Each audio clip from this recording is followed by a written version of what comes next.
Mən Jalə Həsənli 1990-cı ilin qanlı yanvar gecəsində Bakıda rusların silahsız, əliyalın insanlara, qocalara, qadınlara, uşaqlara atəş açdığı, tankların dinç sakinlərinin üzərinə sürüldüyü həmin gecədə anadan olmuşam.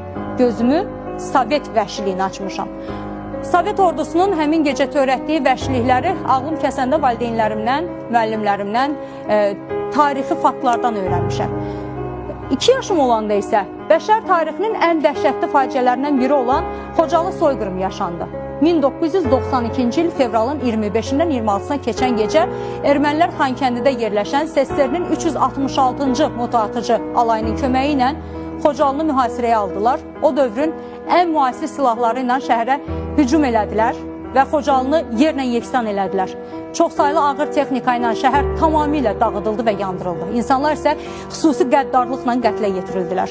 İkinci Qarabağ müharibəsində də biz ermənilərlə yanaşı əsas Rus silahına qarşı vuruşurduq. Şuşaya atılan böyük dağıdıcı gücə malik İskəndər M, Gəncədə mülki şəxsləri qətlə yetirən Toçka U raketləri də həmin Rusun idi. Bütün bunları görmək üçün Hərbi Qənimətlər Parkına nəzər yetirmək kifayət eləyir.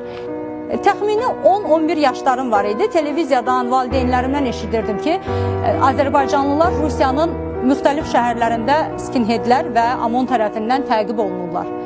Təkcə Azərbaycanlılara deyil, qırğızlara, özbəklərə, çeçenlərə, bir sözlə qeyri-rus olan insanlara qarşı zorakılıq baş verirdi. Metrolarda döyülmələr olurdu, bıçaqlanma kimi hallar baş verirdi. Onların ticarət obyektləri dağıdılırdı, müxtəlif bəhanələrlə kütləvi həbsləri həyata keçirilirdi. Bugün artıq mənim 35 yaşım var və 35 ildir ki, bu bəlaları, tarixi hadisələri oxuya-oxuya, analiz eləyə-eləyə gəlirəm. Biz Rusu bugün tanımamışıq. Biz Rusu 1804-cü ildə Gəncə qapılarına dayananda, biz Rusu Sisyanovdan tanıyırıq, biz Rusu 1828-ci ildə Azərbaycanı Türkmənçay ilə 2-yə böləndən, zaman-zaman erməniləri Qarabağa köçürüb sonraki problemlərimizin əsasını qoyandan tanıyırıq. Heç kim və heç nə unudulmur. Dəyişən təqvimdir, tarix isə yenə təkrarlanır. Yenə Rusiyada qeyri-ruslara, xüsusilə də müsəlmanlara qarşı təqib, zorakılıq, ölüm halları davam edir.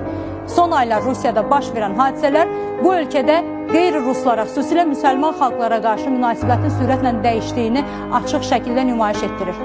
Artıq sistemli və mərkəzdən idarə olunan təzyiq mexanizmlərindən söhbət gedir. Dəhşətlisi budur.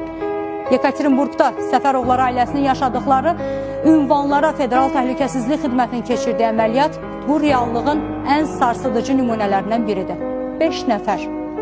Bu əməliyyat nəticəsində 5 nəfər işgəncələrlə həyatını itirdi.